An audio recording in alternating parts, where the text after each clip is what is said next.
Perfecto, esa es una posibilidad. Recuerden que veíamos, digamos, abundancias de roca en la corteza y abundancia de rocas en la superficie, ¿no? Esa era como la pauta o nuestro norte para la respuesta. Eso es muy general, pero bueno, es el primer ejercicio, digamos, que estamos haciendo y está bien que sea así bien general. Entonces, pero ¿qué otro proceso puede haber? Porque ahí lo podríamos vincular en cualquiera de las dos figuras con rocas ígneas. ¿Qué más?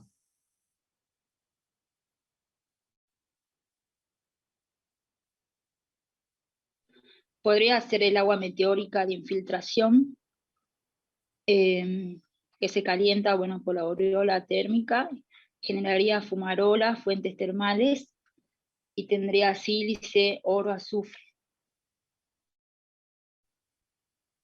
Y si estaban en el No, fondo del pero, océano. mm, pero el solo hecho de calentar agua así no es tan directa la relación con un yacimiento. ah, No está bien. mal, pero hay que, digamos, lo que hay que tratar de buscar es qué tipo de yacimiento se podría llegar a formar, ¿no es cierto? Y hay una respuesta para ese tipo de, de proceso que mencionaste. Y si ustedes recuerdan en la presentación que yo les di, eh, había un triángulo que hablaba de los yacimientos vinculados a fluidos hidrotermales. ¿Sí? Entonces, una propuesta podría ser generación por aguas meteóricas que se calientan próximo a un cuerpo ígneo, por ejemplo. ¿Sí? ¿Se entiende? Sí, profe, serían ahí las vetas. Claro, por ejemplo, hay unos yacimientos de tipo hidrotermal, de tipo epitermal, y dentro del epitermal que se llaman de baja sulfuración, eso ya lo van a ver un poquito más adelante, eh, donde las aguas meteóricas tienen un rol muy importante en la formación del depósito. Y hablando de aguas que no son magmáticas, digamos, ¿sí? ¿Qué otro tipo de yacimiento podría eh, generarse?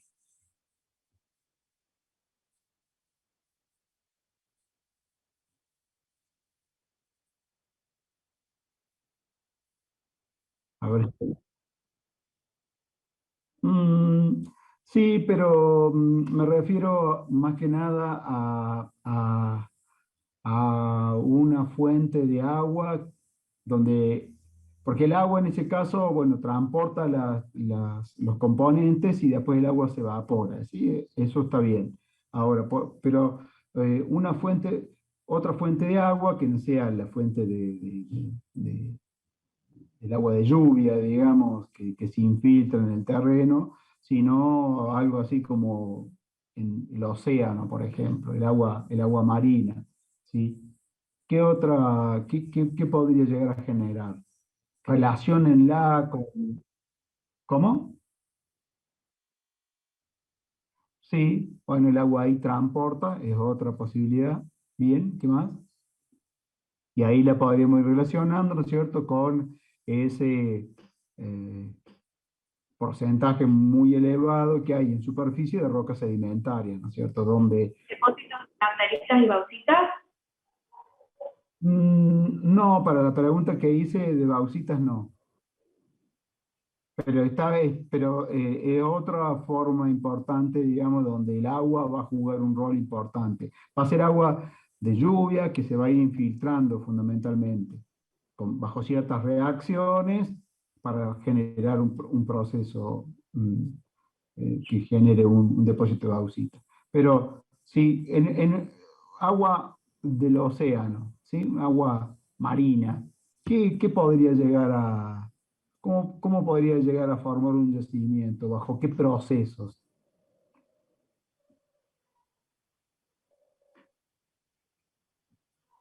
Profe, ¿podría hacer los óxidos de hierro o o los Y los óxidos de nódulos manganeso? de manganeso. ¿Mm? Ujú. ¿Qué más?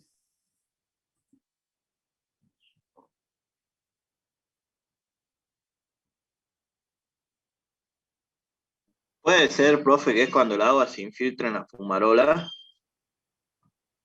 Eh, entiendo tu idea, pero está mal expresado, digamos, porque el agua no se infiltra en en una fumarola. ¿En dónde infiltra el agua?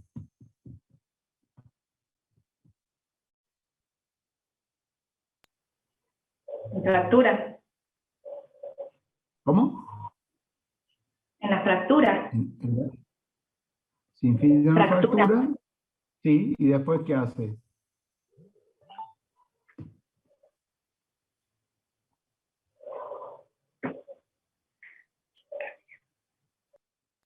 Se calienta y asciende de vuelta. Ujú. Y eso, ¿en dónde ocurre fundamentalmente?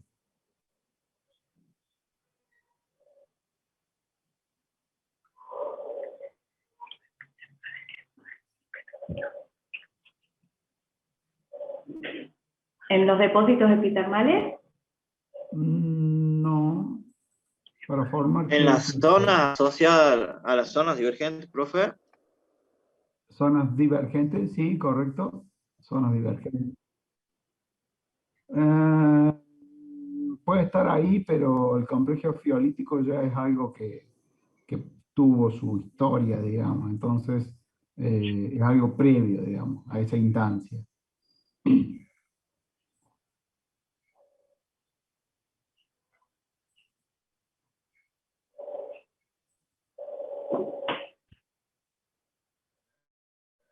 Exacto. ¿Por qué importante? ¿Y por qué el agua del océano se va a calentar para formar un yacimiento?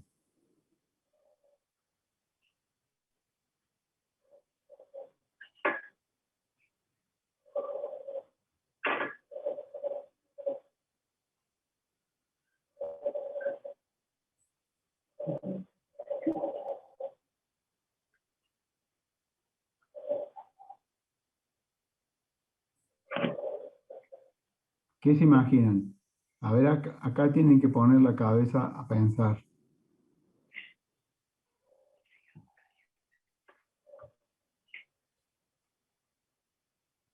y porque hay mucha temperatura, profe. Sí, hay mucha temperatura.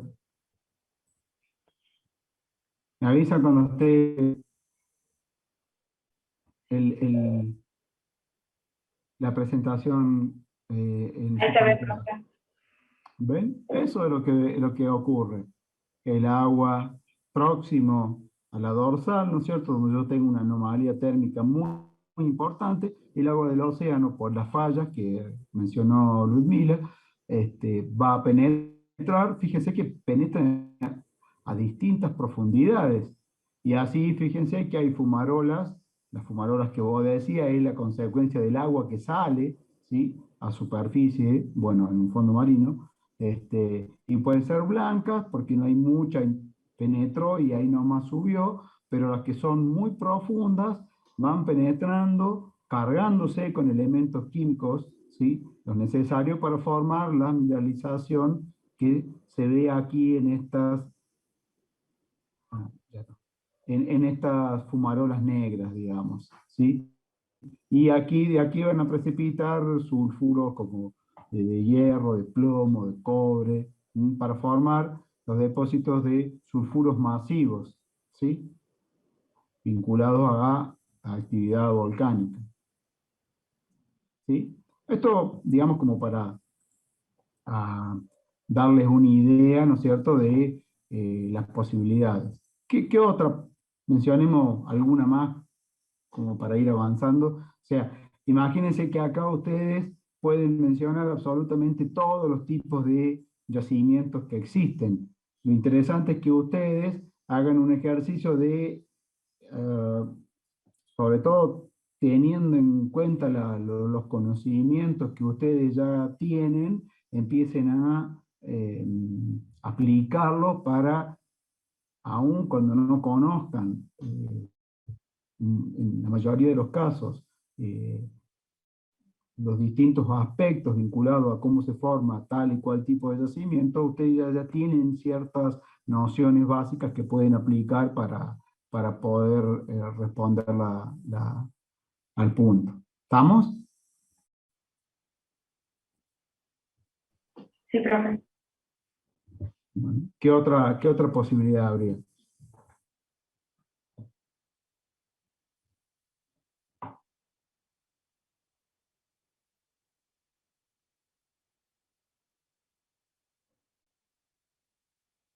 Agarre alguno de lo que se supuestamente hizo el trabajo práctico y añada un proceso, digamos, distinto a los que ya estuvimos mencionando.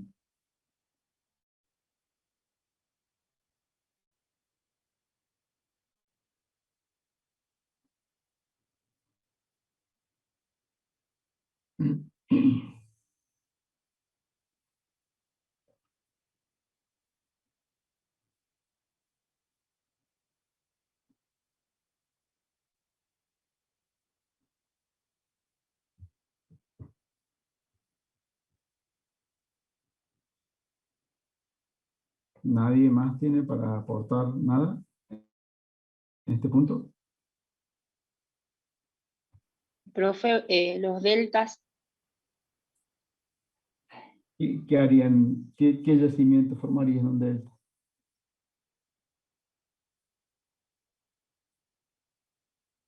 no sé si tienen interés por el tema del petróleo. No. Sí, pero no estamos viendo ese tipo de yacimientos aquí, digamos. Pero sí, por supuesto, tienen interés en el tema de petróleo, ¿no? Está claro eso.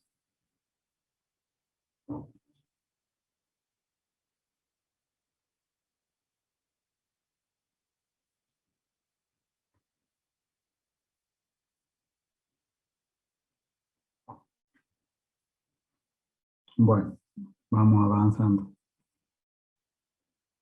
El 7 había dos ejemplos, ¿sí? Desde el primero, ¿qué respondieron?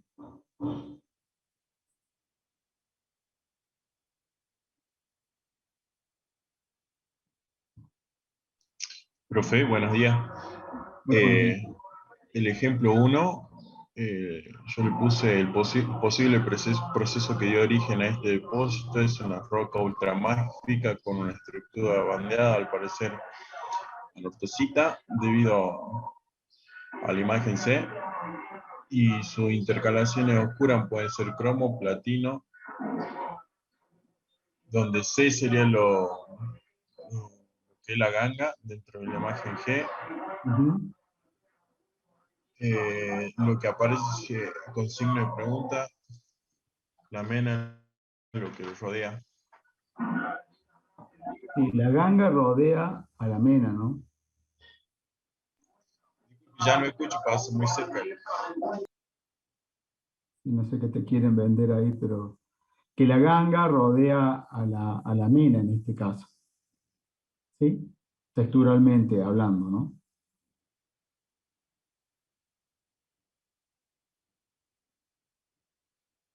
¿Se escuchó? Yo no escucho, profe. Bueno, ¿el resto que escucha o es un problema solo de...? Y sí se escucha. No, pasó el carrero, profe, ahora ya. Ajá. Ah, bueno, perfecto. Lo que te decía es que está bien la distribución que hiciste y mirando en la figura G, particularmente la ganga está rodeando a la mena, digamos, ¿sí? Claro, Bien. lo G lo que rodea son minerales silicáticos, plagioclasa, quizás algún olivino, no importa, pero no es todo lo blanco en la imagen, independientemente de lo que sea, podría ser considerado como ganga, digamos, porque está acompañando a la mineralización, ¿sí? En la capa de abajo, esa capa de color más claro, que estaría representada por la figura C, es una roca formada solo por plagioclasa, ¿sí? Y eso es una anortosita, por ejemplo. ¿Mm? Entonces, todo eso, evidentemente, vos no podés ir a explotar esas líneas negras nomás, vas a cargar parte de esa caja, llamémosle, o de eso que es un estéril, porque en esta parte de abajo no voy a sacar absolutamente nada, ¿sí? Y después voy a tener que separar esa ganga de la mena, porque voy a tener que hacer seguramente un proceso de triturado en distintas mallas y después algún proceso de concentración para separar los minerales silicáticos de las cromitas y algún otro mineral de interés que pudiera existir. Bien, y con respecto al ejemplo 2,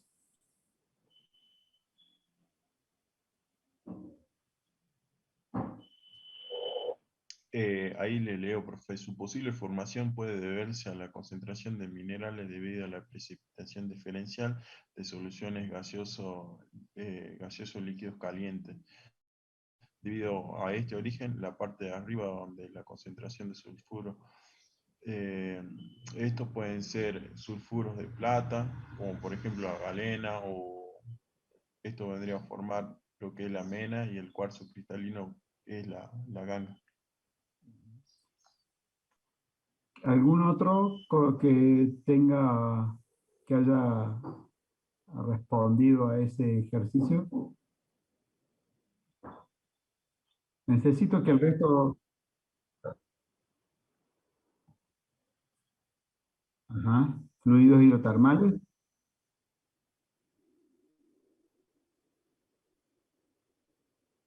Mm. Ahí no son lavas estratificadas, ¿no? El primero, ¿cuál sería la morfología de cuerpo ígneo en el cual podemos encontrar ese tipo de yacimientos del primero, ¿no? Del primer punto, del ejemplo 1, digo. ¿Cómo se llaman esos cuerpos que presentan esta especie de estratificación? Esto es petrología, ¿no? Casil. ¿Cómo? Sil. No, mucho más grande que un sil. Un dique. No, porque un dique no va a encontrar cosas estratificadas dispuestas horizontalmente. Un batolito puede ser, profe. No forman batolitos. Los batolitos son cuerpos más bien globosos.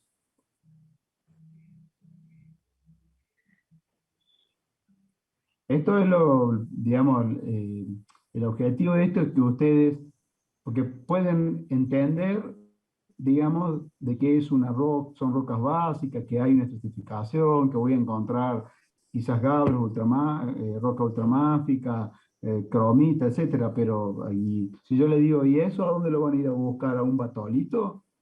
¿O en un dique? ¿O en un sil? O sea, no tendría ni idea de dónde ir a buscar. No sé si se entiende a lo que voy con eso. O sea, para este tipo de yacimientos yo tengo que saber dónde voy a ir a buscar, en qué tipo de roca, cuál va a ser la morfología de esas rocas, porque si no es como que entiendo una parte a medias y el resto de- en- en- ajá. Y le falta un adjetivito a esto, intrusiones máficas estratificadas. ¿Mm? Ese es el tipo de cuerpo ígneo, plutónico, ¿no es cierto?, que nosotros, y de composiciones básicas, no ácidas, en la cual podemos encontrar este tipo de yacimientos, ¿sí? Que sería, si tuviéramos que clasificar ese yacimiento, ¿cómo lo pondrían? hidrotermal, sedimentario.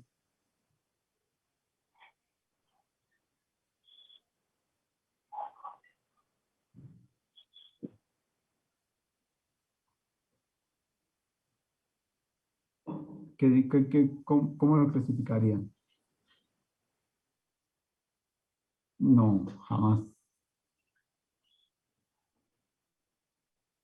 No, porque sería, como vimos antes, por cristalización de un magma.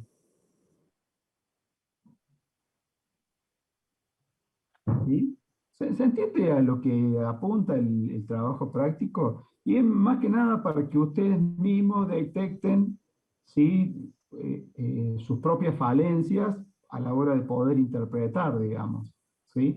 Y que tengan en claro y reforzar esta cuestión que es sumamente importante de yo no puedo olvidarme de lo que aprendí en las otras materias, porque si no, y eso yo lo doy en las clases, la instrucción, y es más, pongo el ejemplo del Buswell, por ejemplo, entre otros más, sin apuntar obviamente a la parte de yacimiento, pero bueno, si uno dice, y acá tengo unos niveles de cromita, bueno, pues hasta cualquiera se daría cuenta que eso ya implica una zona de interés económico, ¿no es cierto?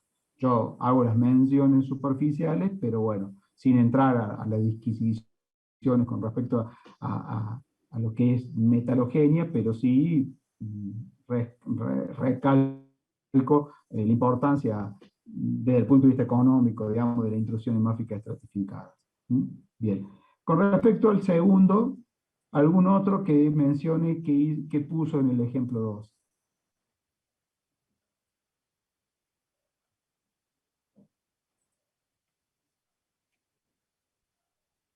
Jorge López, a ver, ahí está, Mariano. Cristalizaron a partir de un fluido hidrotermal, pero creo que ¿Y por qué cristalizaron a partir de un fluido termal? ¿Qué aspecto, por qué lo decís fluido termal? ¿Por qué no puede ser otra cosa? Yo me pongo ahora en abogado del diablo y para obtener una respuesta lo más clarita posible.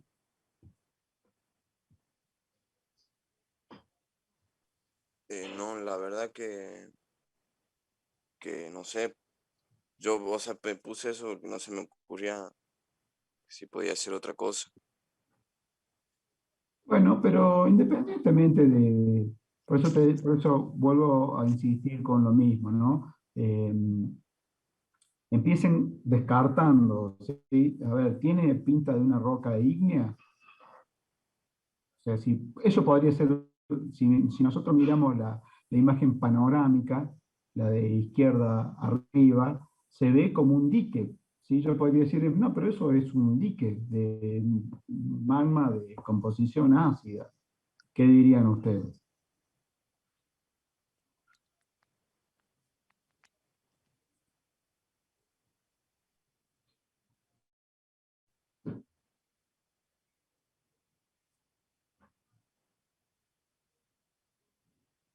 A ver, Mariano, ¿qué responderías si yo te hago la contrarrespuesta diciendo, no, eso es un dique? También podría ser, digamos, A ver, ¿te parece que podría ser? A ver, vamos a preguntarle a Mariano Pedano, ya que estamos con los Marianos.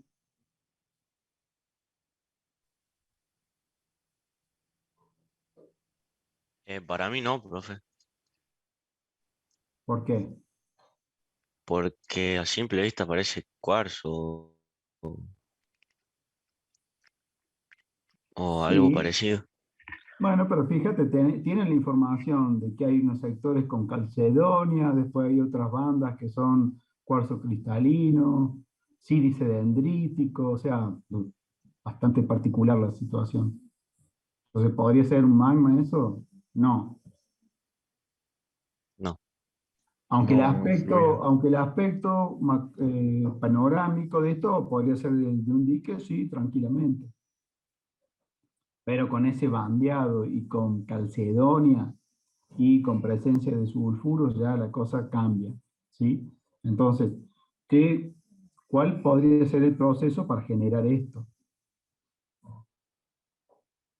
Hay que razonarlo desde ese punto de vista. Yo tengo un cuerpo tabular que se metió semejante a un dique, ¿sí? Pero que tiene esas estructuras bandeadas, digamos, y muy ricas en sílice, en definitiva, con presencia de sulfuro. Algún sulfuro de eso debe ser equipaga, digamos. ¿Sí? O sea, la mineralización. Entonces, ¿qué proceso geológico podría generar eso?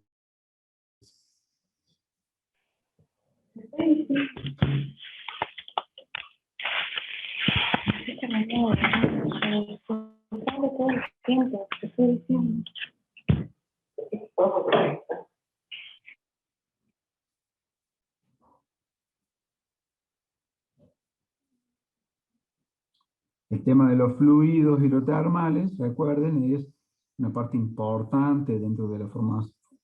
A partir de fluidos hidrotermales se forman muchos tipos de yacimiento. Y este es un caso, ¿sí? Son fluidos hidrotermales, no de mucha temperatura, 200, 300 grados más o menos, y que pueden formar este tipo de yacimiento. Bien, el ejemplo 3, un gráfico con aluminio, sílice, hierro.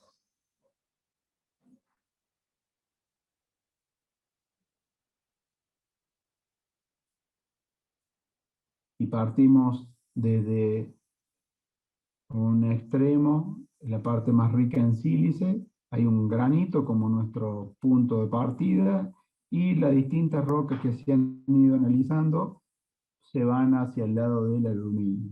Entonces, ¿qué puede haber ocurrido acá?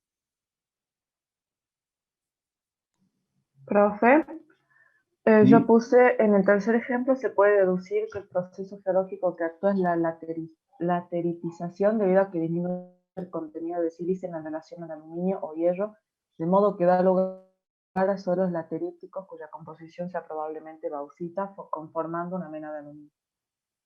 Bien, perfecto. ¿Sí? Esa es la respuesta. Y el 4,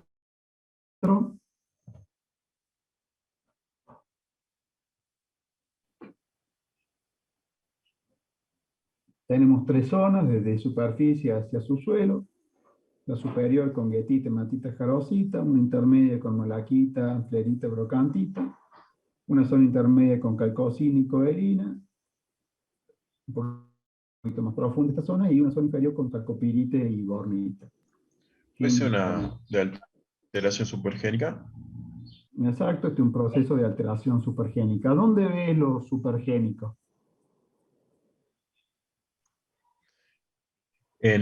Yo lo veo en la zona inferior de la calcopirita bornita, y bueno, la alteración a calcocina coelina, digamos, y la posterior, bueno, la zona de oxidación y reducción, digamos.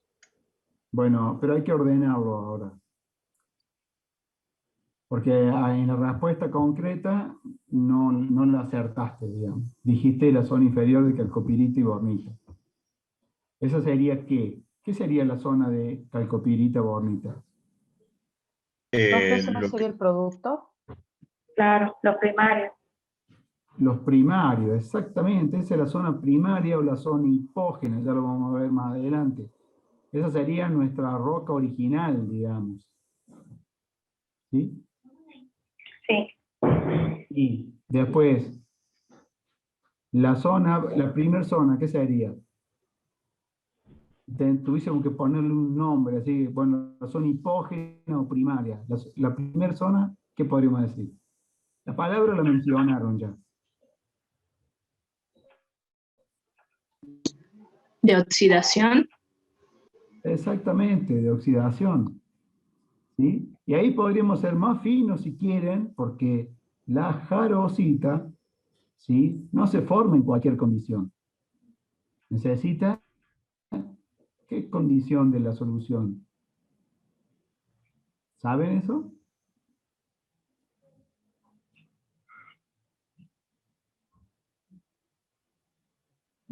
necesita cierta acidez. Después, malaquita, antlerita, brocantita, son minerales ¿de qué? ¿Cuál es el elemento, digamos, como denominador común aquí? De cobre. De cobre. Cobre, Los de arriba, hierro, Son ácidos. guetita de matita y jarosita. la zona intermedia, pero la tercera zona, calcosina, cobalina, De enriquecimiento supergénico. exactamente, ese es el enriquecimiento supergénico. Acá, es más, yo ya hace un tiempo que generé exclusivamente un trabajo práctico vinculado a los procesos supergénicos porque son realmente muy importantes. Entonces, toda la zona originalmente probablemente era igual a la zona inferior, con los minerales de mena, digamos, calcopirita, bornita. Después el resto son todas transformaciones que ocurren en función de pH de la solución, posibilidades de migración de los elementos químicos, por qué arriba tenemos hierro y por qué abajo tenemos cobre en una forma y cobre en otra forma, ¿sí? Malaquita, enterita, brocantita, ¿sí? Son minerales que tienen cobre, pero no son exactamente iguales a calcosina y cobalina. ¿Se entiende? Entonces, arriba hay unos procesos para los minerales de cobre y abajo hay otros, digamos, dejando de lado la zona primaria. Bueno, entonces este es un proceso de enriquecimiento supergénico. ¿Y qué necesito para ese proceso supergénico? ¿Tienen idea? Para que se forme, para que se genere.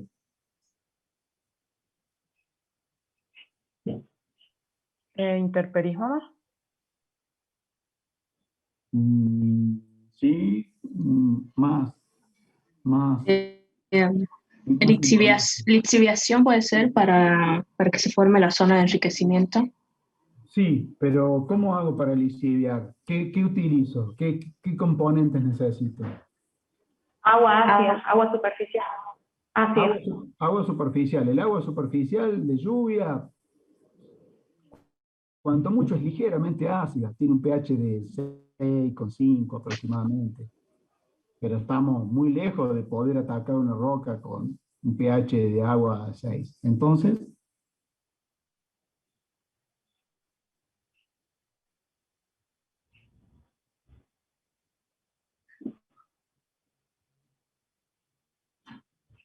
Lo que pasa es que el agua, profe, no se infiltra ¿sí? el agua no se infiltra a través del depósito. Sí, se Y ahí se infiltra a van través del oxidando los depósito. minerales. Bueno, pero el agua solita sí va a estar como 300 millones de años para formar un yacimiento o una zona de enriquecimiento supergénico. ¿Necesitas algo más? ¿Necesitas Y darle abajo. ¿Necesitas Y algo darle que acidez? provenga de abajo. No, Ludmila, no. Todo es de Un arriba. ambiente de reducción, profe.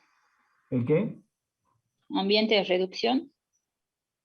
Eso es más abajo, pero primero vos necesitas oxidarlos, atacar a la roca, digamos, con un fluido ácido. Tenemos el agua, y la acidez ¿de dónde sale? El agua originalmente de lluvia, como les dije, tiene un pH muy cercano al neutro, así que, ¿cómo genero la acidez?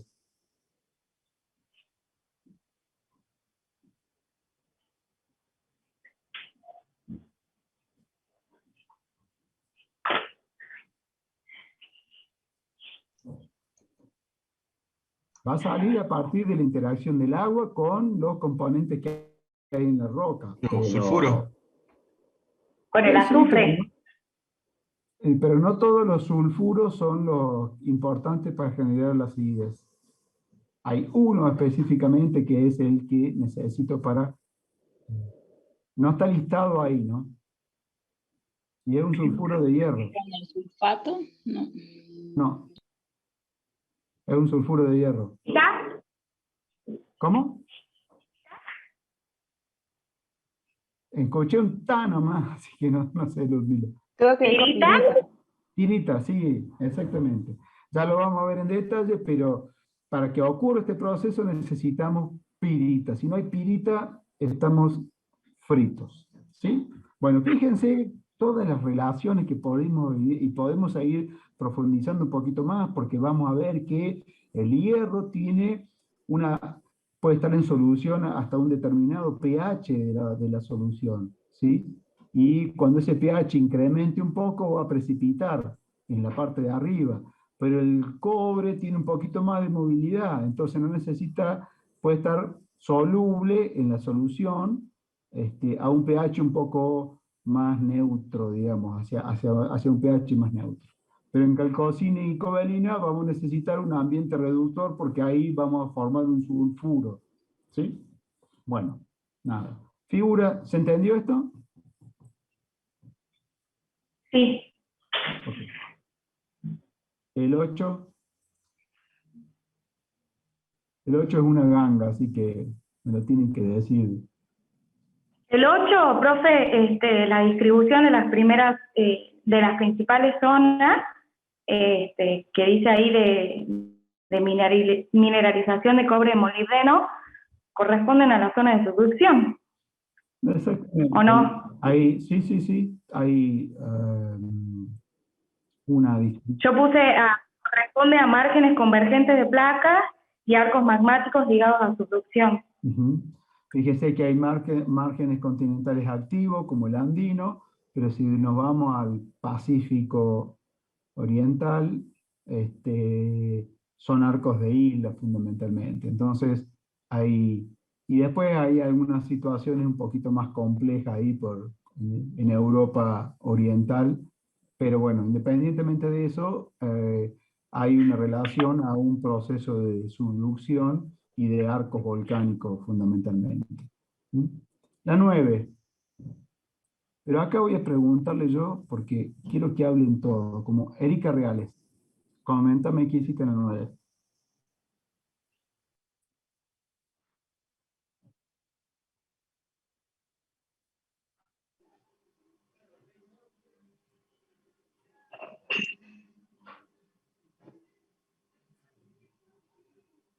Hola, Erika.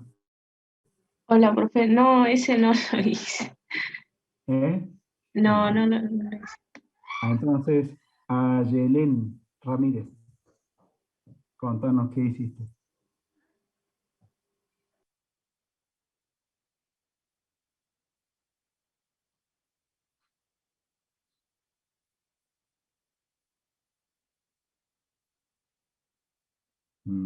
¿Estás? Bueno, no sé. A ver, Mariana Gutiérrez, contanos qué hiciste ahí en el 9.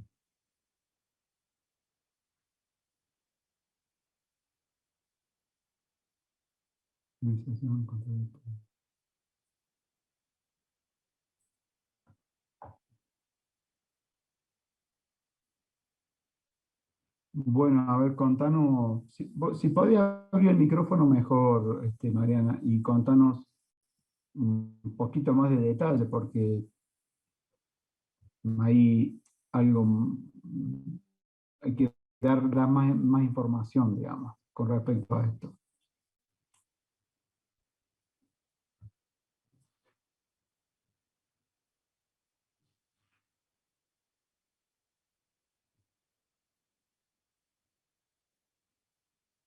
Recuerden que, no sé si todos pueden ver el chat, pero lo leo por las dudas. La mineralización es muy contrastada porque en el primer caso se encuentra asociada a vetas, correcto, es decir, como intrusión. Yo no le llamaría intrusión para una beta, digamos, ¿sí? Una aclaración. Por lo tanto, se encuentra con menores concentraciones. En cambio, en el segundo caso, está asociada a pórfidos, intrusiones magmáticas importantes, por lo cual tendrá un mayor volumen. Bueno, hay que refinar un poquito más esto. Si lo podés hacer vos, Mariana, mejor. Pero fíjense que hay... La pregunta era, ¿cuál es el control por el cual yo tengo para un mismo tipo de yacimiento, ¿sí? Una forma de disposición tan contrastadas? Una como beta y otra como un cuerpo mucho más enorme, más grande, con una morfología ahí un tanto extraña, digamos, pero con una, o sea, una forma totalmente distinta. Y comencemos mirando el Martha Hill, el primer caso, ¿sí? ¿Qué se les ocurre que puede controlar esa disposición?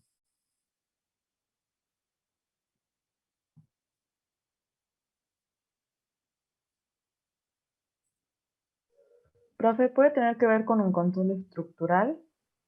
Exacto. Justamente lo que está ocurriendo para ese tipo de yacimiento es que hay un fuerte control estructural en el emplazamiento de la mineralización, ¿sí? Y la pregunta para el otro caso, para el ejemplo de Far Southeast y Lepanto, ese sistema porfírico epitermal, pero la zona negra, digamos, ¿cuál sería el control ahí? ¿Qué- ¿Cuál podría ser el motivo por el cual la mineralización tiene esa disposición?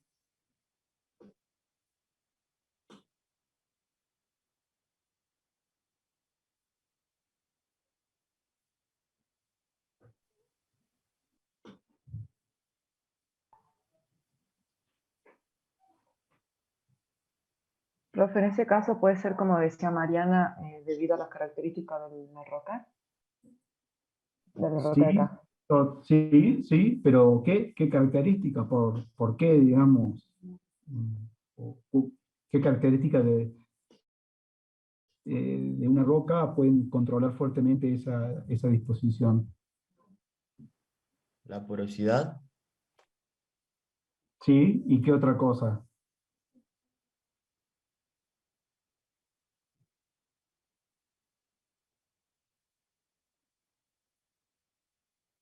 Zona de debilidad estructural.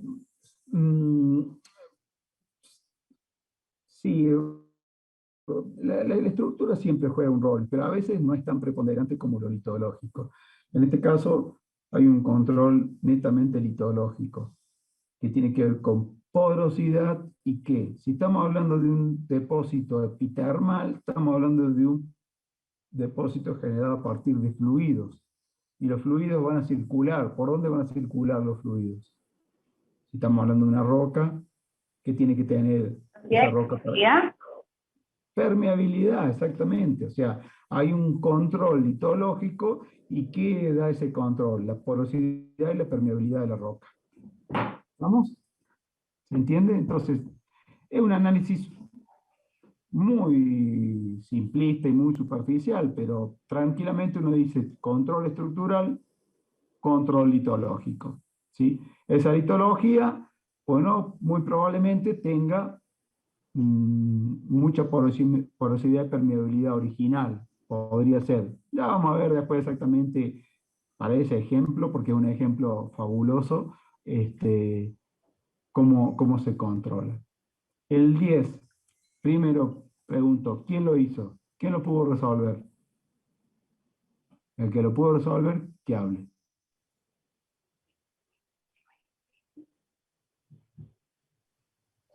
Profe, yo marqué como que la zona, un recuadro justo al medio, digamos.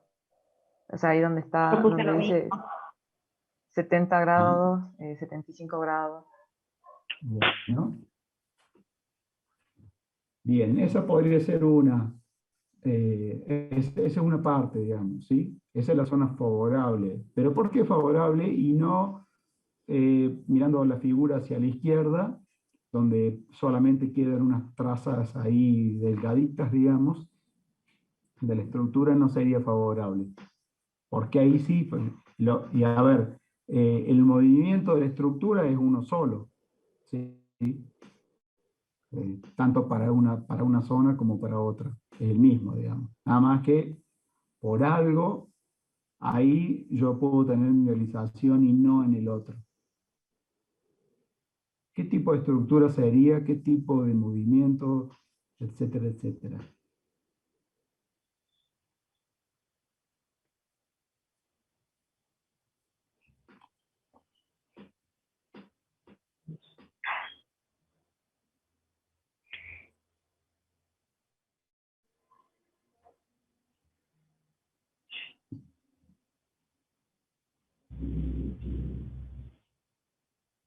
de nuevo volvemos a lo mismo, ¿no es cierto? Yo no puedo entender a un yacimiento si no entiendo todo el entorno, digamos. El entorno, con esto hago referencia a si es una... si es un yacimiento. Profe, Sí. ¿es una cuenca de Pula Par? No diría una cuenca, porque no tiene el tamaño para una cuenca, pero tiene, digamos, un comportamiento semejante a lo que podría ser un pulapar, porque aparte el movimiento para generar una geometría de tipo pulapar puede ser a una escala de cuenca, puede ser una escala de varios centímetros. Entonces ahí ustedes tendrían que ponerle primero saber qué falla es, si es una falla normal, inversa. Esto es en planta, ¿no es cierto? O sea, aquí estamos viendo como si viésemos una imagen satelital, digamos, estamos viendo desde arriba. Por eso digo, es en planta. Entonces, ¿qué será una falla inversa, una falla normal? ¿Qué otro tipo de fallas existen? Etcétera, etcétera. Y después hay que meterle una flechita para un lado, una flechita para el otro, para ver cómo es el movimiento de los bloques. El que está por arriba, digamos, o el que está por debajo.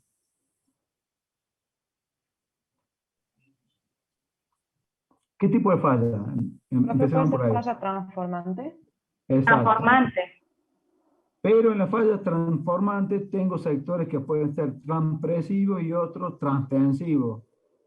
En criollo puro sería, algunos se cierran y otros se abren.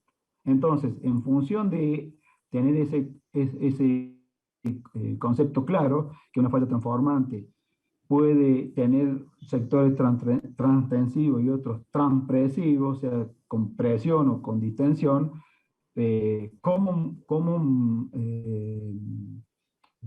¿cómo digo? Este vendría a ser transtensivo, ¿Dónde? ¿o no? No, porque en algunos sectores puede ser transtensivo y en otros transpresivo. No, pero ahí en la zona del medio, ¿no se está separando? Ah, sí, pero ¿cómo pongo, para dónde pongo la flechita en el bloque de arriba y la flechita en el bloque de abajo? Tomemos el bloque de arriba. ¿Para dónde se tendría que mover el bloque de arriba? Hacia la derecha. Hacia la derecha. Ese es un análisis también simplista de mirar simplemente una figura. Entonces, ahí yo tengo, fíjese que tengo una curvatura, y esa curvatura a mí me ofrece la posibilidad de que en este movimiento transtensivo, ¿sí? ¿Y será destral o sinestral la falla? Dextral. Destral. O sea, tengo una falla transcurrente, ¿sí? Una falla, no transformante, transcurrente, y ahí tengo un sector transpresivo y el movimiento es destral. Entonces, yo muevo. A ver, déjenme un segundo.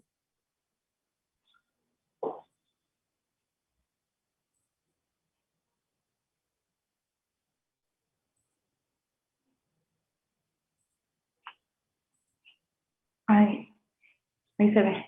Yo lo que necesito es que este bloque haga esto. Entonces, acá, fíjense, si es destral, yo voy a... ¿dónde?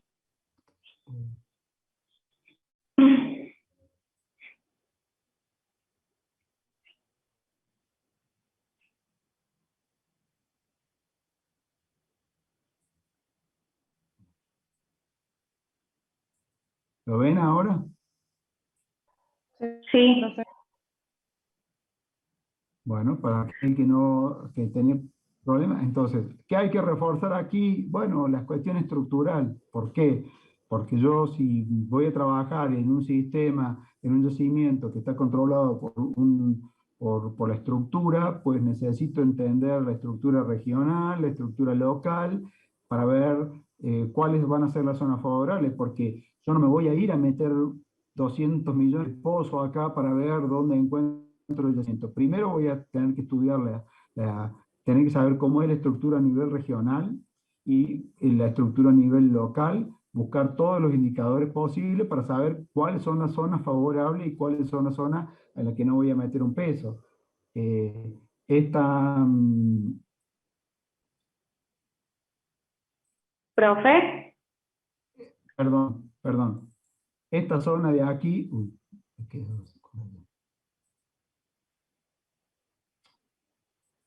En esta zona que puse el círculo, yo no voy a invertir dinero en perforar acá, ¿sí? Voy a invertir dinero en perforar en este sector y también por ahí en este sector porque tiene un comportamiento parecido. ¿Se entiende? Sí, te escucho. No, sí, eso, que yo había puesto también eso, digamos, de que se debía a fallas transformantes y que digamos, esa zona era más favorable para la circulación de fluido y generación porque es donde se produce la mayor deformación. No sé si... Yo no diría la mayor deformación, la mayor distensión, la mayor posibilidad de apertura, digamos, porque recuerda, si vos tenés una falla transcurrente, no tiene muchas posibilidades de circular un fluido, porque vos estás, no hay apertura. Y si tenés un sector transpresivo, o sea, tenés un sector con compresión, estás frito. Ahora, que la falla haya tenido una curvatura, en el sentido que la tuvo, nos dio la posibilidad de que justo en este sectorcito tenga apertura. Y si tenés apertura, ¿qué va a hacer el fluido? Se te va a meter por ahí preferencialmente. ¿Se entiende? Sí, profe. Ese es el análisis que uno tiene que hacer. Por eso les digo, uno necesita tener una idea clara de cómo son los tipos de fallas, cómo se mueve, y en estas cuestiones transcurrentes, dónde puedo tener apertura, porque si yo cambio el sentido de las flechitas, ¿sí? Si mi falla hubiese sido siniestral, este sector era absolutamente compresivo y ahí no tendría absolutamente nada. Estas flechitas estarían apuntándose unas con otras y generando ahí una zona de compresión. ¿Mm? Sí. Bien, perfecto. Bien, ¿se entendió este punto? Y el último.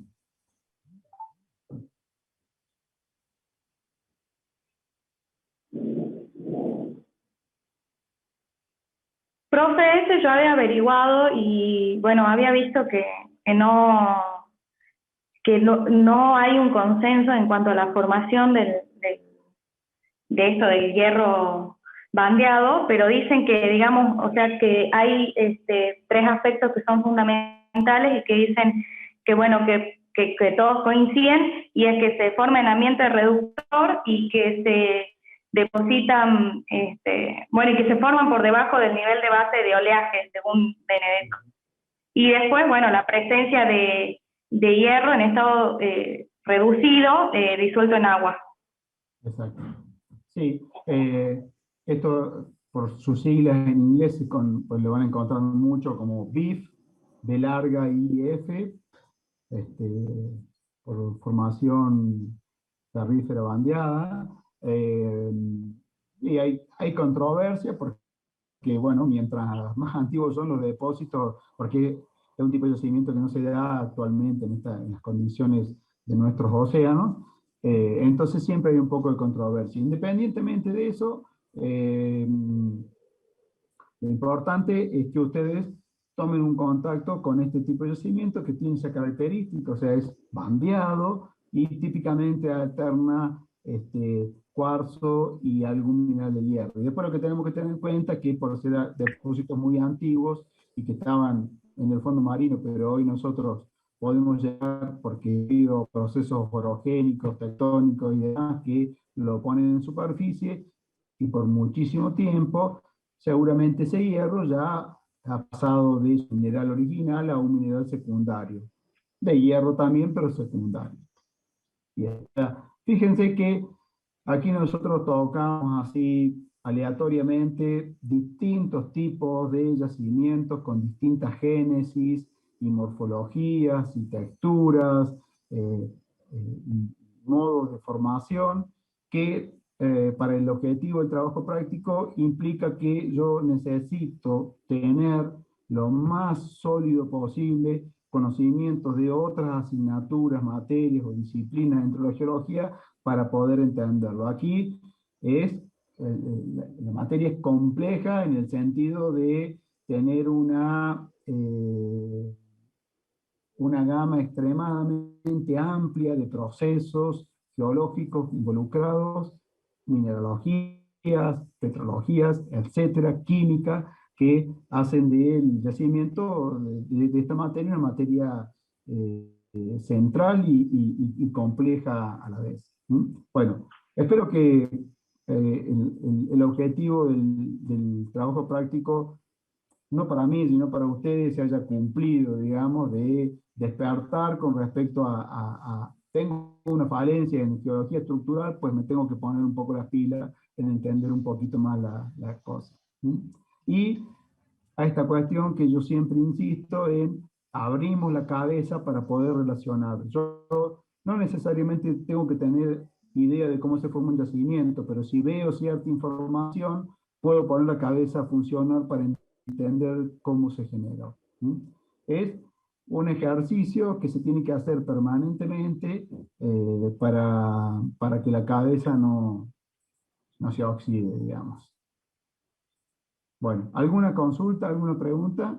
Si no, ya pasamos a lo que sería el práctico de hoy. No, profe. Bueno. ¿Recibieron todo lo que yo le mandé? Sí. Bueno. ¿Pudieron descargar el libro? Sí, profe. Bueno.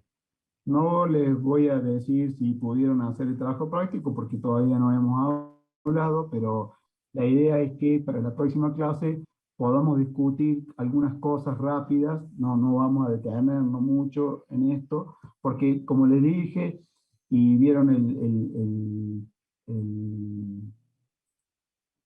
el cuadrito de Excel que les envié, la idea es que ustedes clase a clase lo vayan completando, de la clase teórica, de la clase práctica, ¿sí? Vayan completando la información, porque eso va a ser después para ustedes sumamente útil para estudiar y sintetizar la información primordial de cada yacimiento, ¿sí?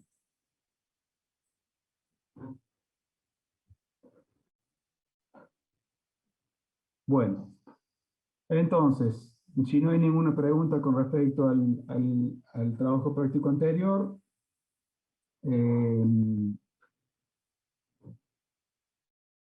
hoy 2, y que está vinculado al tamaño, forma y estructura de los depósitos minerales, ya sean endógenos, exógenos, singenéticos o epigenéticos.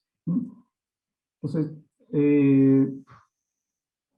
el tamaño, la forma y la estructura que tienen los depósitos minerales está en función de la génesis de cada tipo de yacimiento, ¿sí? Y recuerden que nosotros habíamos diferenciado en depósitos singenéticos, los que se formaban simultáneamente con la roca huésped, o depósitos epigenéticos formados con posterioridad. Y aquí tenemos el mismo ejemplo que vimos en uno de los ejercicios del práctico anterior, donde este sistema de beta es una clara mineralización epigénica o epigenética. Bien. ¿Por qué es importante tener una idea del tamaño, la forma y la naturaleza que tienen los depósitos? Porque esto va a condicionar muy fuertemente la viabilidad del yacimiento y cómo lo voy a explotar el yacimiento. Hay depósitos, por ejemplo, que son muy grandes en tamaño, pero de muy baja ley, y que ocurren próximos a la superficie o en la superficie, y que se van a trabajar fundamentalmente con métodos de explotación a cielo abierto, ¿sí? O lo que se conoce en inglés como open pit, ¿sí? Y este tipo de yacimientos en general son menos costosos en su laboreo, digamos, para la explotación del mineral. Sí tiene, digamos, una contra es que yo tengo que mover normalmente grandes volúmenes de roca. Pero bueno, es lo que suele ocurrir. Y hay otro tipo de depósitos, como los betiformes que vimos anteriormente, que eso normalmente requieren un tipo de extracción de tipo subterránea y que son más costosos porque, bueno, hay que trabajarlos mucho más a eso. En lo que está relacionado a la forma, las mineralizaciones que tienen formas regulares se pueden extraer normalmente con un método más económico que aquellos que tienen una forma totalmente irregular y que, digamos, tienen mezcladas, digamos, y están mezcladas estas zonas con zonas de estériles. Entonces, eso hace que estos tipos de depósitos sean más costosos para trabajar, ¿sí? Y si vemos, por ejemplo, una mina a cielo abierto, vamos a tener, por ejemplo, esta es la zona, la que está con estas rayitas inclinadas, es la zona de mineralización, pero fíjense ustedes que hay toda una zona que va a ser subeconómica, la que está próxima a la mineralización, porque a lo mejor tiene ley, pero no es lo suficientemente buena como para meterlo en una planta de procesamiento, y después, como lo que marco aquí, es una zona donde no hay mineralización, pero yo tengo que generar este tipo de labor muy enorme para que pueda ingresar cada vez más profundo. O sea, yo no puedo hacer un open pit o una labor a cielo abierto con las paredes verticales para minimizar la extracción de roca estéril o de roca que no tenga una mineralización en grado económico. Tengo que hacer toda esta serie de escalones, digamos, para que tener estabilidad, por un lado, de las laderas del open pit, y por otro lado, para que las maquinarias puedan ingresar y egresar de la mina. Entonces, la forma del yacimiento y el tamaño son muy importantes porque van a determinar, ¿no es cierto?, los costos de laboreo y si tengo que ir a una mina a cielo abierto o a una subterránea. Y a veces lo que ocurre, por ejemplo, es que se llega hasta un determinado nivel donde puedo trabajar a cielo abierto, pero si ya la zona de reserva o la zona mineralizada está muy profunda, tengo que pasar de un open pit a un laboreo subterráneo. Eso suele ocurrir en algunos tipos de yacimientos donde ya la extracción a cielo abierto se pone muy costosa o muy riesgosa y tengo que pasar a una labor subterránea. Bien. El tamaño de los yacimientos tiene un significado dual, o sea, se lo puede ver por dos lados. Por un lado, puede hacer referencia a las dimensiones, ya sean metros, kilómetros, etcétera, o sea, dimensiones de longitud, etcétera. Pero por otro lado, también va a hacer referencia al tonelaje, ¿sí? Muchas veces cuando uno busca el tamaño del depósito y espera encontrar dimensiones, se encuentra con el tamaño, pero expresado en toneladas, ¿sí? Y qué es lo que se ve aquí, por ejemplo, para un depósito con extracción de níquel. Estas barras horizontales están mostrando las toneladas, ¿sí? Aquí en toneladas y acá en millones de toneladas. O sea, estamos en una escala en ambos ejes logarítmica. Entonces, esa es otra forma que ustedes pueden encontrar expresado el tema del tamaño de un yacimiento. Bien, la forma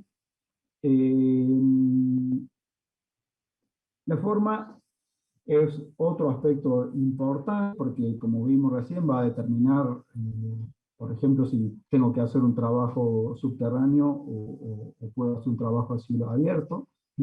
Y podemos hacer una primera clasificación de la forma en morfologías tridimensionales o en 3D, como puede ser, por ejemplo, una mineralización diseminada en un porfiro de cobre. Morfología 2D significaría, ¿no es cierto?, que tengo dos dimensiones preponderantes y una es bastante menor, y estos cuerpos pueden ser discordantes o concordantes con la roca de caja, como por ejemplo una veta o un filón, o que serían discordantes, o concordantes como mantos, capas, bandas, filón, capa de mena. O sea, hay toda una serie de nombres que por ahí suelen ser un poco confusos, pero en esta primera instancia lo primero que a mí me interesa que ustedes tengan en claro es las morfologías básicas, digamos. Y después, una morfología en una dimensión, o sea, aquí tendríamos un cuerpo mineralizado que tiene una dirección preponderante y las otras dos son menores. Y después vamos a ver que hay combinaciones y formas extremadamente complejas de mineralización. Otra forma de ver la morfología es en la relación a la roca huésped, a la roca de caja, y tenemos como estas dos grandes divisiones, ¿sí? Cuerpos discordantes y cuerpos concordantes. Los discordantes, a su vez, los podemos diferenciar en discordantes con forma regular o discordantes con forma irregular. Mientras que a los concordantes podemos tener estas tres divisiones: concordantes como depósitos estratiformes, cuerpos concordantes rocas ígneas, y cuerpos discordantes concordantes de depósitos residuales. Bien, en el primer caso de los cuerpos discordantes podemos tener morfología de tipo tabulares, ¿sí? Siempre todo esto va a ser extenso en dos dimensiones y una con un menor desarrollo, y una beta es un ejemplo típico. Y tubulares son cuerpos que son relativamente cortos en dos dimensiones, como había mencionado, pero extensos en otro, y por ejemplo, cuando son verticales o subverticales se denominan pipe o chimeneas, y cuando son horizontales o subhorizontales se denominan mantos. Y aquí tenemos un primer caso de confusión en los términos, porque en el ejemplo que di aquí, estos mantos puede ser de tipo singenético, ¿sí? Y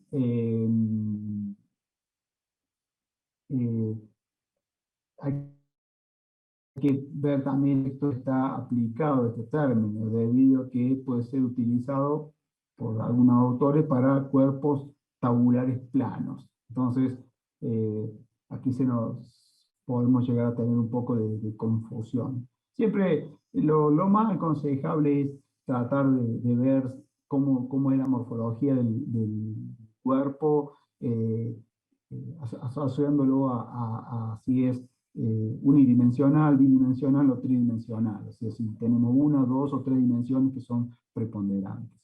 Después los cuerpos discordantes en forma irregular, como diseminados, por ejemplo, diamantes en kimberlita o depósitos ortomagmáticos de níquel y cobre en gabros. Stalwart, aquí vendría a ser como un depósito diseminado, pero en la mineralización se encuentra en una serie de o enjambre de anillas. Depósitos de reemplazo. La mineralización en este caso adopta formas que son irregulares por la génesis del depósito. Por ejemplo, un escavo. Bien, dentro de los concordantes tenemos depósitos estratiformes, como los de tipo Mississippi Valley, EDEX. En rocas ígneas, por ejemplo, tenemos depósitos como los que vimos hace un ratito, los depósitos de cromitas estratificados, y los depósitos residuales, como las bauxitas, que también van a ser cuerpos concordantes, ¿sí? Y de tipo tabular, y de planos.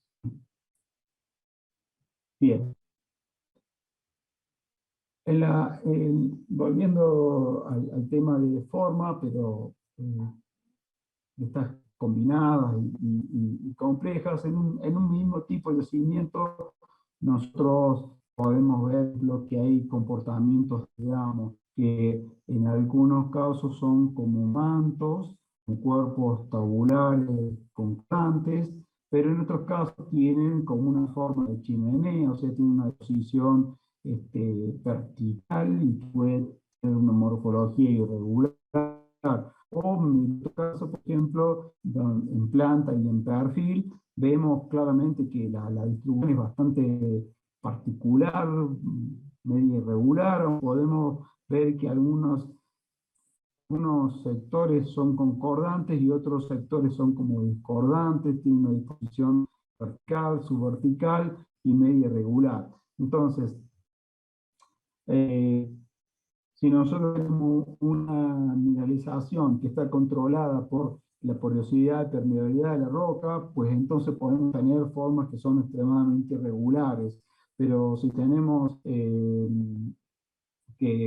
como en un depósito ortomagmático que forma un depósito rico en cromita, pues seguramente voy a tener cuerpos tabulares, concordantes, muy lindos de observar y explotar. Entonces, la forma en la que se genera cada yacimiento va a condicionar muy fuertemente la forma en la cual se presenta.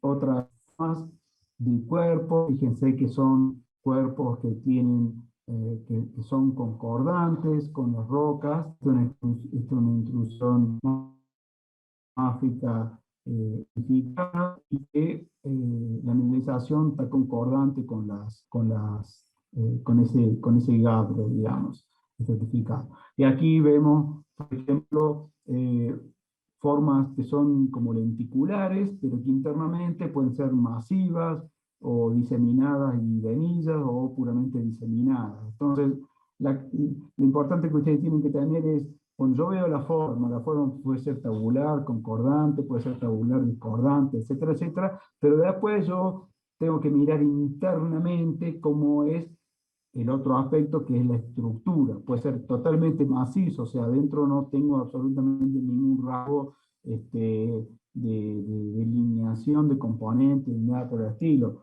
O puedo ser lenticular macizo y otra parte puede ser lenticular, pero la mineralización esté diseminada, o sea que hay otros componentes, no es tan pura la mineralización en ese caso.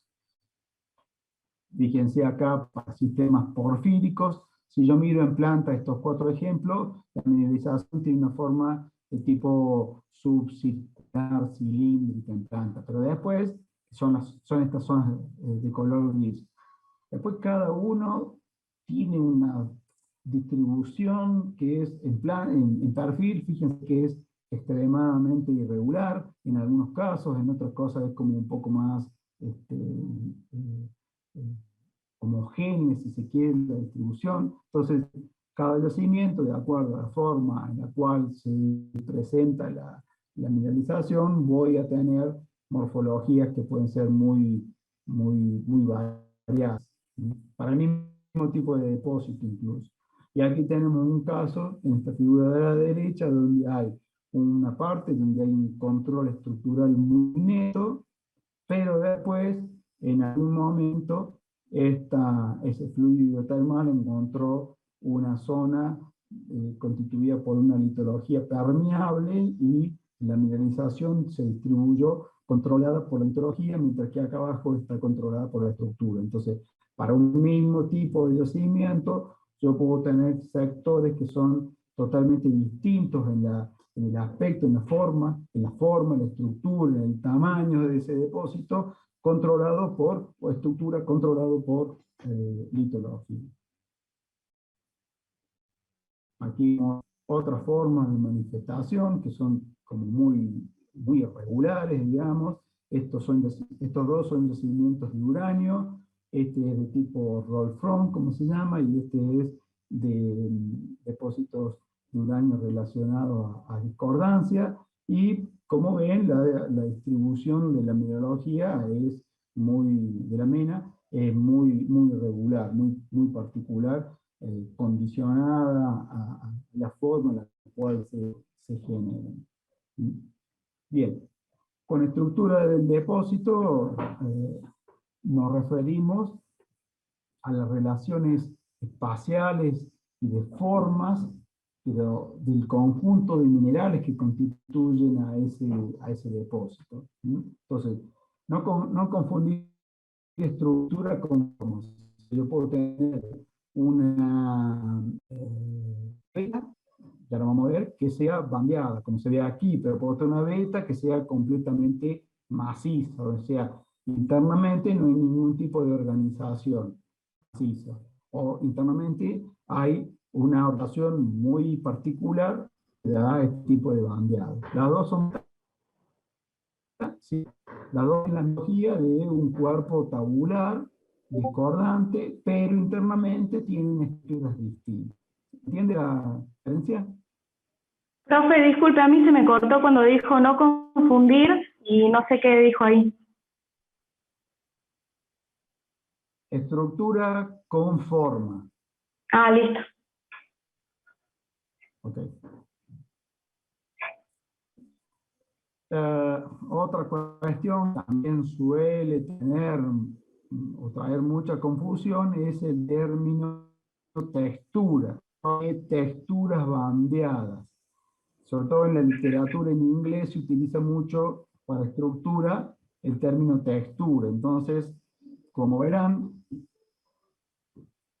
hay siempre algunas complicaciones por la utilización del término. Nosotros en castellano, estructura la utilizamos para aspectos macroscópicos y textura para todo lo que vemos desde el punto de vista microscópico.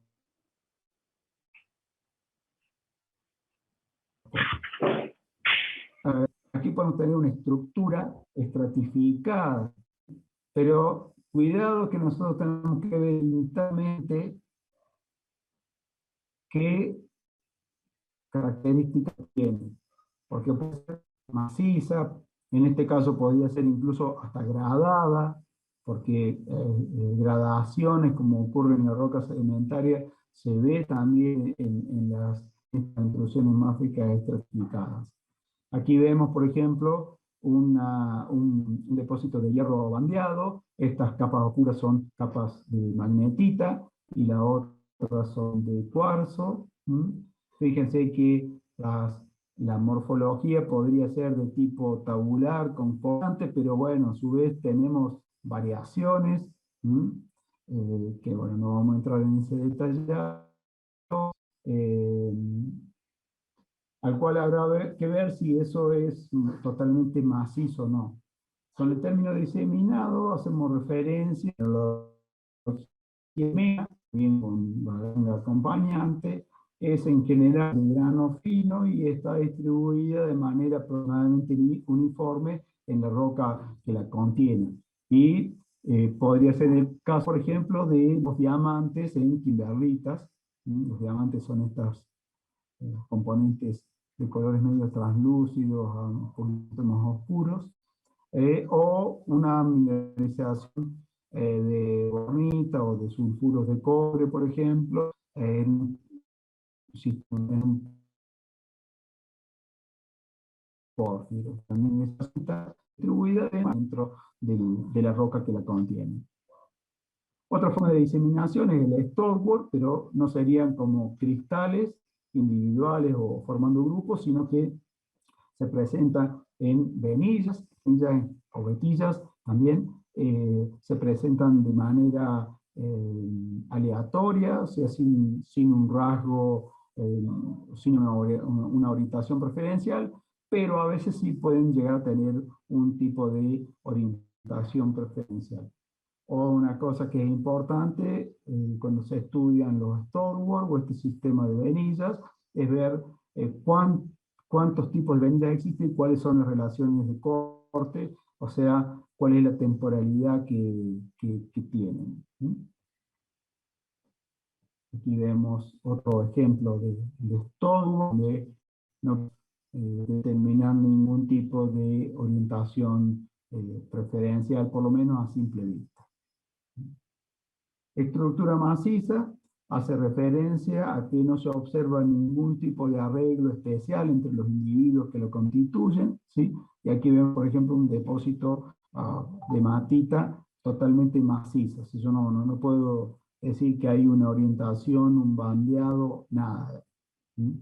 O en esta, fíjense a esta escala de una venilla muy finita de unos pocos milímetros de peso internamente, esa vetilla tiene ningún tipo de estructura, es totalmente maciza. Un detalle de algo macizo, también formado por cuarzo, donde no puedo observar ningún tipo de rasgo interno. Todo es igual en cualquier dirección, digamos. También tengo las estructuras de tipo bandeada, que son realmente muy bonitas y que tienen su origen en sucesivas precipitaciones de cada capa, ¿sí? Durante la apertura y relleno de una fractura que va a contener a esa veta. Las bandas en general son paralelas entre ellas y a las paredes de la fractura, o sea, de la roca caja, como se ve en la imagen, ¿sí? Cada banda va a indicar condiciones particulares de composición, mineralogía, etcétera, en la cual se forman. Y uno puede ver eso reflejado, ¿no es cierto?, en bandas con distintos espesores, distintos colores, distinta estructuración interna, y distinta mineralogía, tamaño de los cristales, colores, etcétera, que hacen, ¿no es cierto?, que den como consecuencia esta estructura de tipo bandeada. Y aquí un esquema, ¿no es cierto?, de un fluido hidrotermal que aprovecha seguramente una zona de debilidad, una falla previa, pero que la va abriendo, digamos, va generando un espacio y va precipitando a partir de distintos pulsos. Fíjese, esto no se forma de un solo saque, sino que son muchos eventos que van precipitando y depositando minerales, y dentro de alguno de esos eventos, no en todos, va a haber normalmente algún pulso o algunos pulsos que van a ser totalmente estériles y otros que van a ser los que van a depositar los minerales de interés económico. Dentro de estructuras bandeadas encontramos distintos tipos de estructuras bandeadas, como pueden ser la cucarda o en escarapela, que se produce cuando las bandas son concéntricas, como se ejemplifica aquí o como se ve aquí, a partir de trozos de vetas previas o de roca de caja. El otro término que se utiliza es el coloforme, que se genera cuando la superficie de depositación es cóncava o convexa, muy común en vetas epitermales de los sistemas de baja sulfuración. No importa ahora cómo se forman, pero ustedes recuerden esta característica, muy común para los epitermales de baja sulfuración. Y la característica distintiva es estas formas botoidales, reniformes o mameliformes, como se denominan, de distintas composiciones. Estos son este de abajo particularmente un ejemplo muy lindo porque se puede ver que hay distintas composiciones en cada banda, lo que implica que cada bandita de esta que se formó a partir de una condición muy distinta a la otra, y así sucesivamente, ¿sí? Y nosotros siempre la vamos a distinguir por distintas mineralogías y distintos colores y tamaño y distribución interna de los minerales. Aquí un ejemplo de una banda coloforme de cuarzo, pirita y electrum, una sílice opalina, y fíjense que la mineralización en este sector no es para nada despreciable, con 5.1 gramos por tonelada de oro. Ahora, díganme, ¿dónde está la mineralización?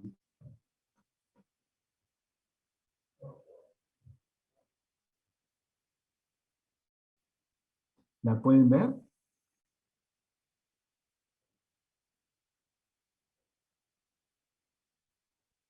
A comparación de los diamantes o la bornita que vimos en el ejemplo diseminado.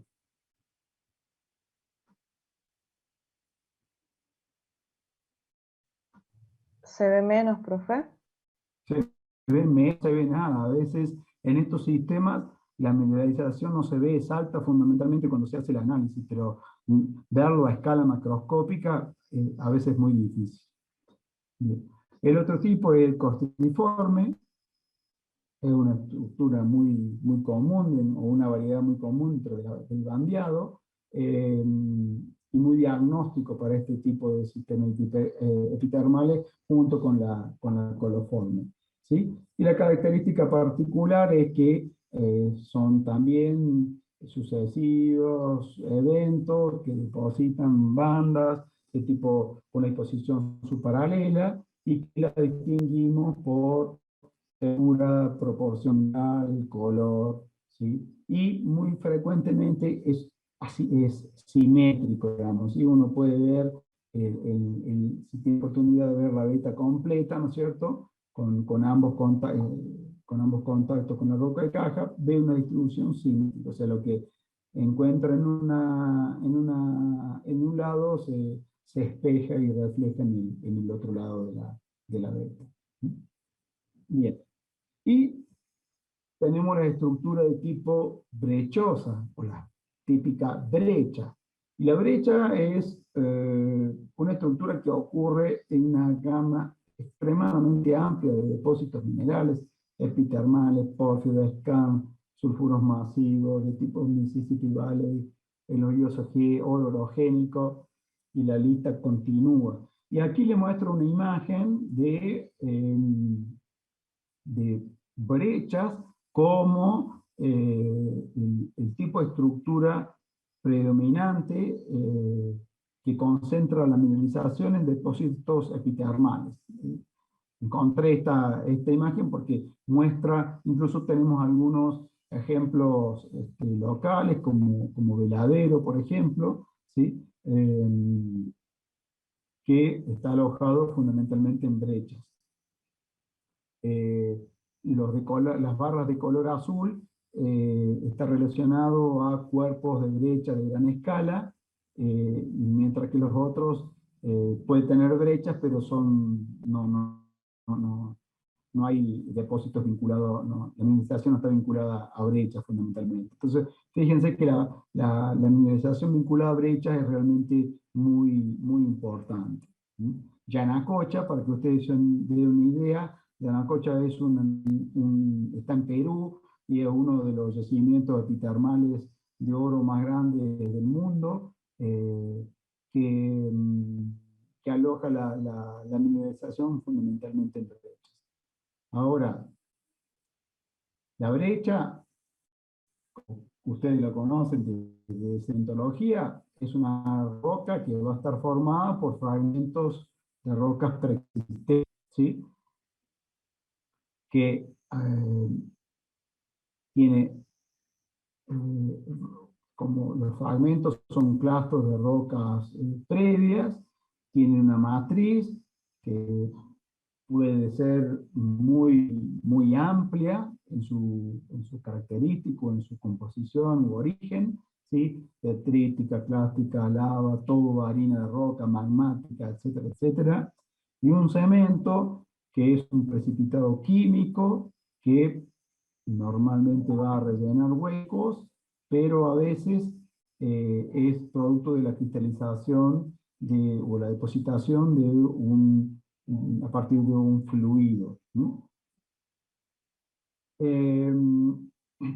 Como ustedes ya saben,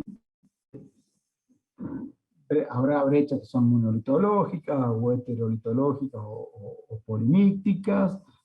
Podemos hacer una diferenciación de acuerdo a los tamaños en meso, mega o micro brecha, dependiendo de los tamaños de los fragmentos.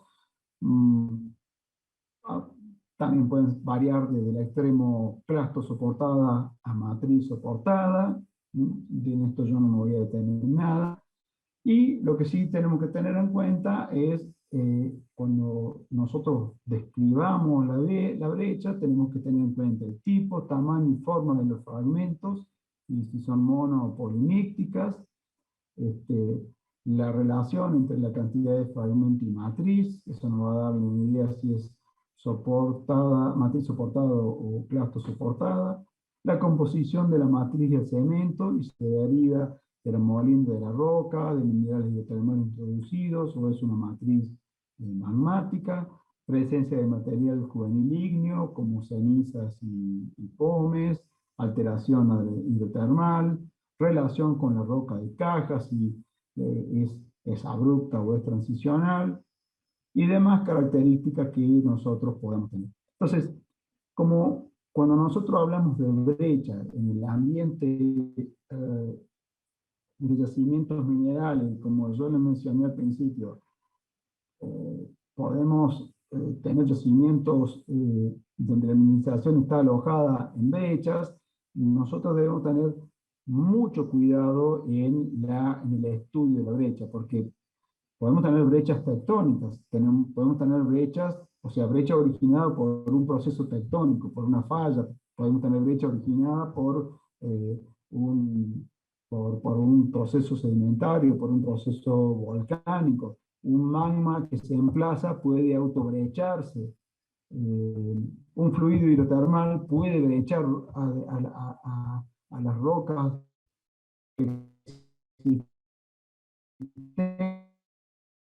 y generar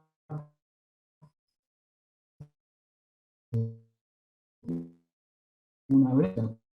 Por lo tanto, el mundo de la brecha es espantosamente grande. Una descripción. Después están estas cosas que tienen esta particularidad de que son como diques, ¿sí? Si ustedes miran aquí, donde está la piqueta, hay una especie de dique que contrasta con la característica de la roca que la contiene, porque tiene el aspecto de una brechita, digamos, ¿sí? En este caso, con una característica, como le digo, muy distinta. Esta roca podría ser una roca volcánica coherente, una lava o un domo, y esto ser un cuerpo que lo atraviesa como una especie de dique, pero de todo material fragmentario.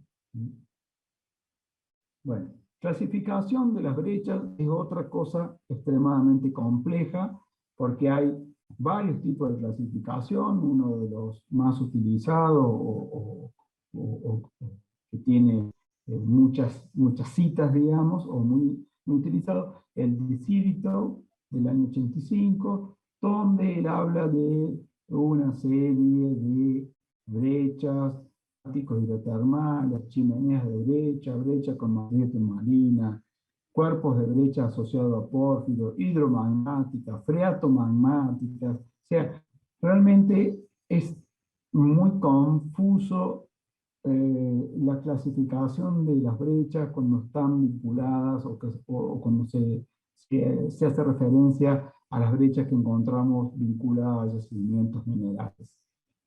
Brechas intrusivas, o sea, es muy difícil y muy confuso a veces ver a qué se está relacionando con algunas terminologías.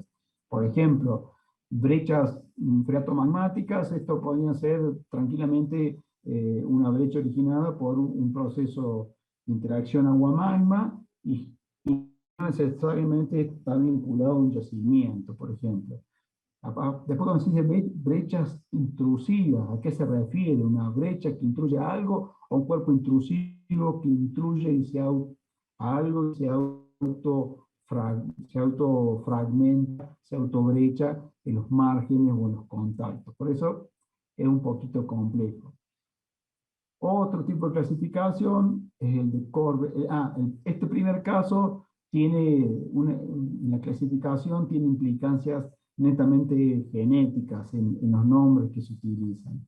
Este otro caso, el de Corbe-Leach del 98, también tiene implicancias genéticas, o sea, cuando yo digo brecha freatomagmática, ya estoy diciendo cuál es el proceso que la describo y por ende yo voy a estar orientando al lector a ese tipo de génesis. Por lo cual, la aplicación o la utilización de términos genéticos es un poquito complejo porque yo ya estoy, digamos, orientando hacia el origen. Y nosotros sabemos en geología que lo primero y más importante es hacer una buena descripción para después hacer una interpretación. Si yo no hago una buena descripción y de lleno clasifico con estos términos genéticos, puedo meter la pata, digamos. Entonces, estos términos, estas clasificaciones son genéticos, originados a partir de buenas observaciones de ambiente y de textura, pero bueno, no dejan de ser genéticos. Tiene redefinición de términos previos existentes, por ejemplo, esto de brecha de intrusión, brechas de colapso, pero a veces generan confusión entre términos que son muy similares, como por ejemplo brecha de colapso hidrotermal versus lo que es una brecha de colapso. Y lo que tiene por ahí son demasiados términos utilizados para decir lo mismo a veces, entonces tienen su complicación.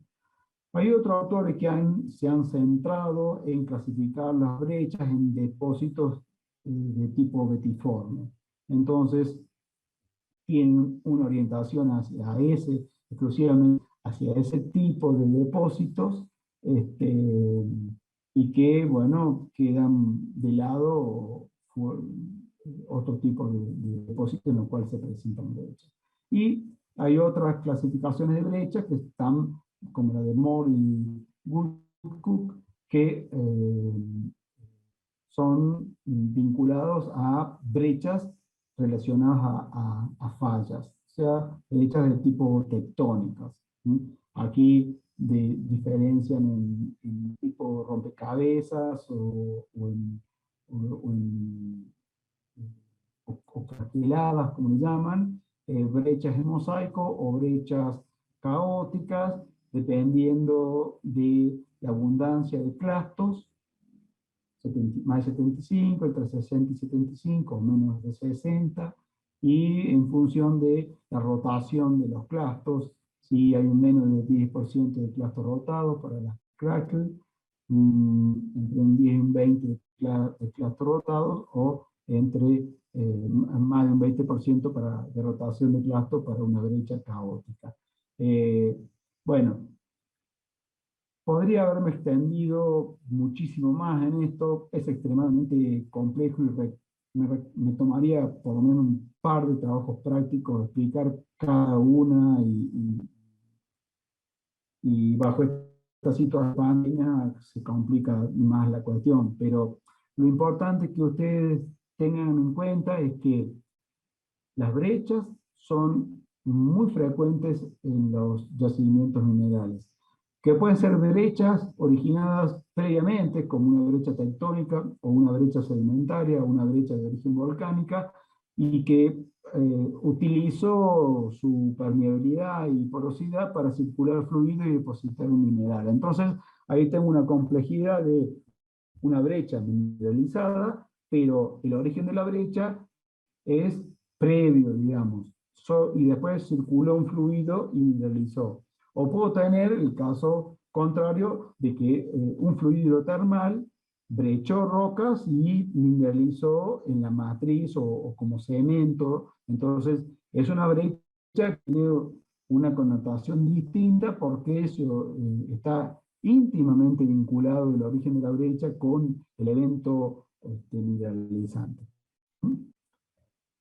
Bueno, el trabajo de práctico no es para que ustedes se pongan a hacerlo de un día para otro y para que en la clase que viene me muestren todos los tipos de yacimientos con todas las formas, tamaños y estructuras, pero sí a mí me pareció que es muy interesante que ustedes sean sistemáticos, metódicos y constantes en poner para cada tipo de yacimiento de lo que escuchen en cada una de las clases, lo que vean de forma, de tamaño,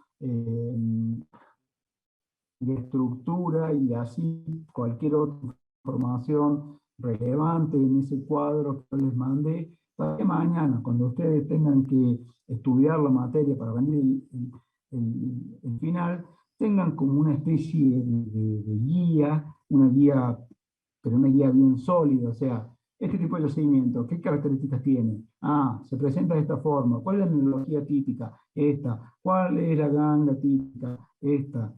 ¿Cuál es la estructura típica que tiene? Esta. Y podremos agregar otras columnas más en ese Excel que le mandé yo de ejemplos a nivel mundial y ejemplos en Argentina, etc. La posibilidad de insertar columnas es como ilimitada, bueno, no vamos a decir ilimitada, pero puedo agregar muchas columnas más para tener más aspectos interesantes de los distintos yacimientos. ¿Alguna pregunta?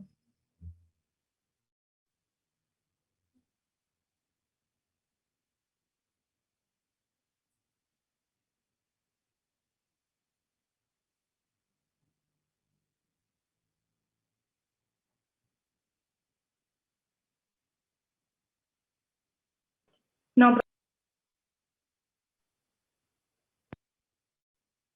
Ok.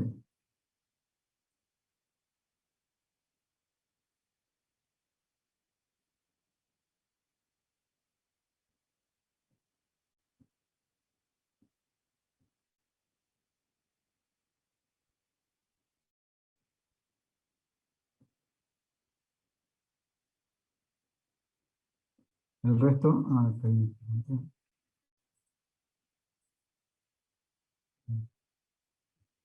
No, profe. Bueno, entonces, me van entregando el práctico 1, ¿sí? ¿Ya? No digo que me lo manden hoy, pero en función de lo que hoy charlamos, discutimos, complétenlo. ¿Sí? Yo lo que quiero es que ustedes hagan ese ejercicio, escríbanlo con sus propias palabras, ¿sí? No quiero que copien y peguen, no, escríbanlo con sus propias palabras, porque eso también es otro ejercicio importante que ustedes tienen que empezar a hacer, es acostumbrarse a redactar, digamos, a escribir con sus propias palabras. Aunque cueste, pero no importa, vayan acostumbrándose a eso. bueno, profe. ¿Para cuándo le mandamos el mail, el práctico? En esta semana. Bueno. El 1. El 2 y el 3 son, como les digo, son trabajos prácticos que, bueno, que lo ideal sería que nosotros pudiéramos estar en el aula, bueno, no podríamos ver la forma y el tamaño del yacimiento, pero sí el ejercicio, el trabajo práctico de hoy en normalidad sería describir muestras con las texturas bandeadas, masivas, etcétera, como las que estuvimos viendo, ¿sí? El otro trabajo práctico sería, bueno, sería complicado hacerlo porque no disponemos de los microscopios adecuados para observar las texturas de minerales metálicos que no se pueden ver con los microscopios convencionales, comunes, que ustedes ya conocieron en Petro. Bueno, muchos de ustedes a lo mejor en Mini nomás, pero bueno, van a ser trabajos prácticos que ustedes deberán completarlo a partir de bibliografía, lamentablemente. Bueno, profe. Vale. Bueno, chicos, si no hay más consultas, no hay más dudas, comentarios, y vuelvo a pedir lo mismo que pedí otra vez.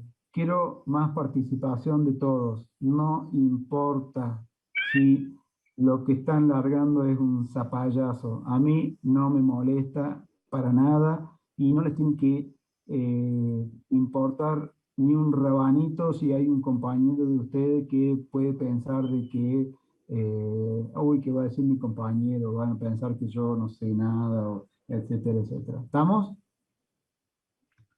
Sí. Sí, Bueno, profe. Sí, profe. Y miren, yo voy a empezar a agarrar así, a ver, fulanito, fulanita, cuente, porque eso va a ayudar también a una especie de nota conceptual, ¿sí? Va a ayudar a que el día de mañana en la evaluación formal que tenga que hacer para poner una nota, bueno, está bien, le pidió en esto, tuvo un mal día, pero en la clase se peló, participó, levantó la mano, preguntó todo el tiempo. Listo, eso vale también, ¿eh? Eso vale.